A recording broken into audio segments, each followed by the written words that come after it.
Hello, and welcome back to Picks and Portraits. On a recent Sleepcore, we looked at 80s futurism, the future scene from the 1980s. Today we are going to be expanding on that, heading back to the 80s again with a look at one of the iconic personalities from that decade, Max Headroom. Let's start, though, with a little bit of history first, a little context, the 1980s. The Cold War was heating up again. Here in the Western world, capitalism and Hulkamania were running wild. Both in the US and UK, policies were brought forth that allowed companies to prosper with little regulation and post record profits. New technology helped as well, making production quicker, easier. Globalization, the rise of the multinational megacorps. In terms of media and information, we were more connected than ever before. Again, more new technology. In 1982, Time voted the computer as Person of the Year, video games, interactive entertainment, cable television, cable news. It was now possible to stay informed 24/7, and the way news was delivered changed. To keep viewers interested, keep them watching, keep those ad rates up, some news was always breaking. Production values increased, dramatic music and graphics were added to the presentation to make everything seem more exciting, more must-see TV. I highlight these things because this was the world Max Headroom was born into, and the vantage from which it looks towards the future. The character first appeared in the 1985 made-for-TV movie Max Headroom 20 Minutes into the Future, directed by Annabel Jankel and Rocky Morton. This duo would later go on to produce the 1993 Super Mario Bros. Movie, which, if you remove expectations, is a very acceptable, very weird movie. 20 Minutes into the Future aired on Channel 4 and starred Matt Frewer as investigative TV reporter Edison Carter. Carter works for the monolithic Network 23 and stumbles upon a scandal involving their new advertising technique, blipverts. A blipvert is a short subliminal commercial that encourages purchasing by stimulating the electrical impulses in the viewer's body. Interestingly, this concept had been tested over a decade earlier by Masterlock with their Super Bowl commercial in 1974. It was just 1 second long, looped here of a bullet striking their padlock.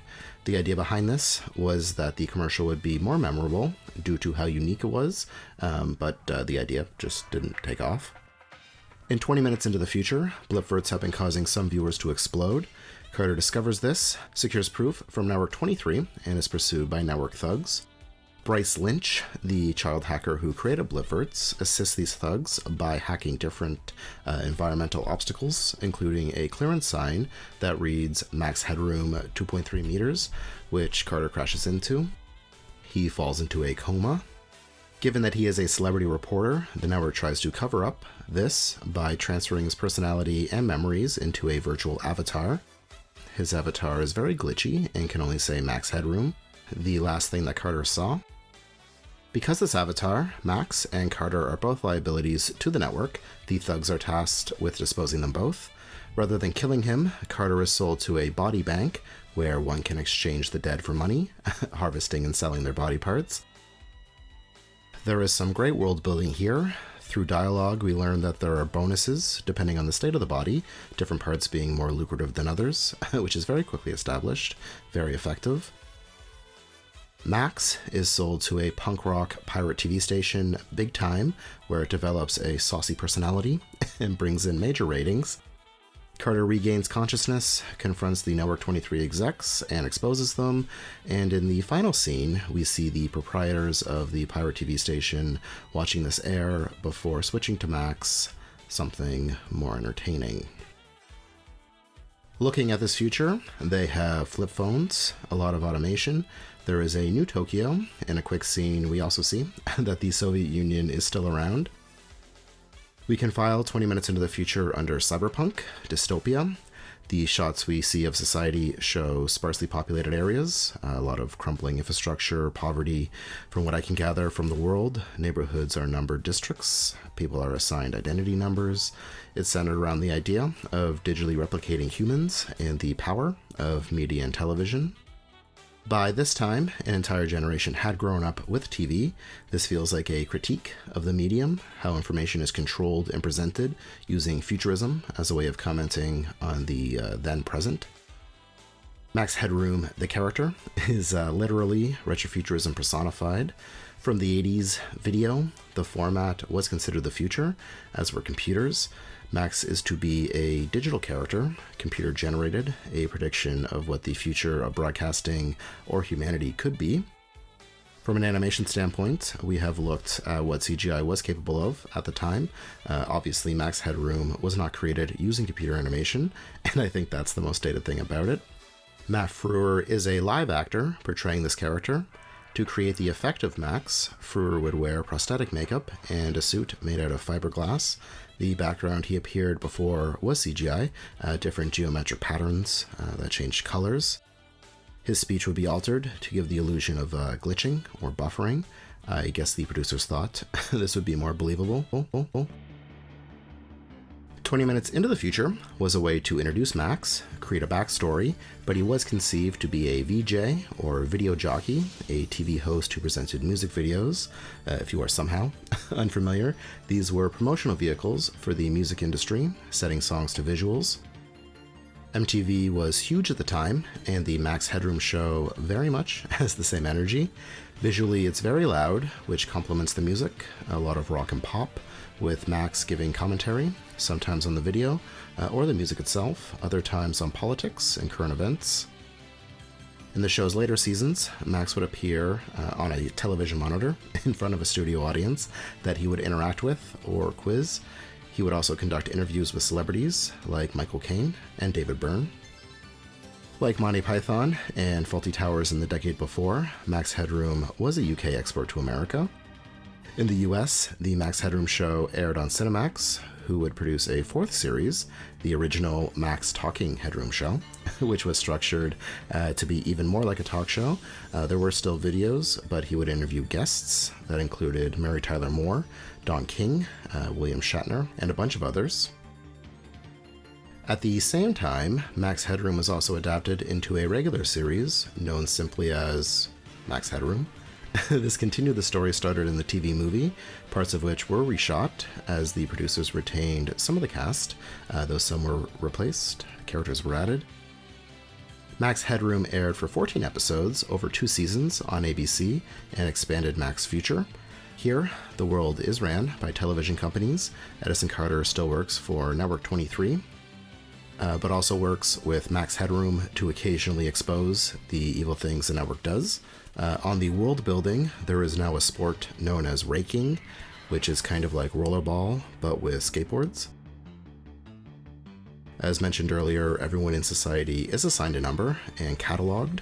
This series takes that idea and imagines blanks, citizens who have been removed from the database.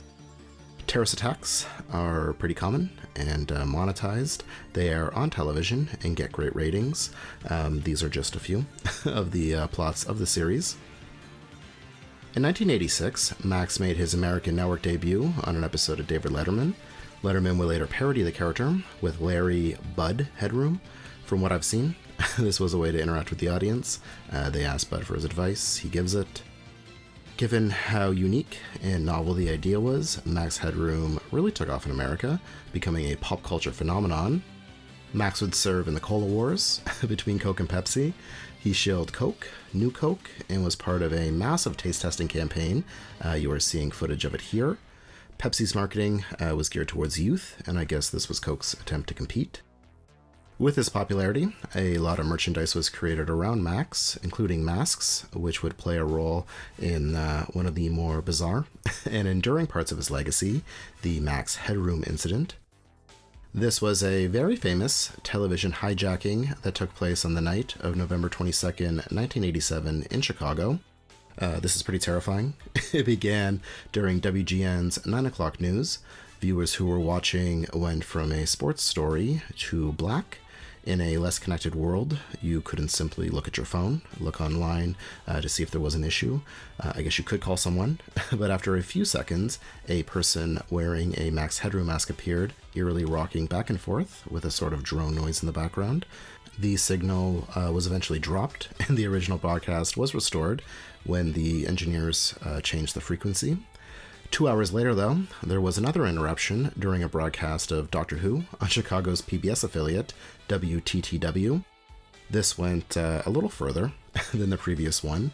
Here, quote-unquote, Max speaks in a heavily distorted voice, name-dropping WGN anchor Chuck Swirsky, calling him a liberal. He also references Clutch Cargo, a cartoon from the 50s. At one point, he holds a bloody glove and says his brother has the other one. Unlike with WGN, the broadcast was not cut. The transmission was ended by the hijackers, who have never been identified after they get spanked by a fly swatter. It just fades back into Doctor Who. While upsetting, this is on brand, given canonically Max Headroom did become famous on a pirate television station. Again, no one has ever taken credit for the incident. We don't know who did this. Some believe it was an employee or someone else who knew broadcasting, as it was very difficult to make this happen. It was apparently achieved by sending a more powerful signal to both of their broadcast towers.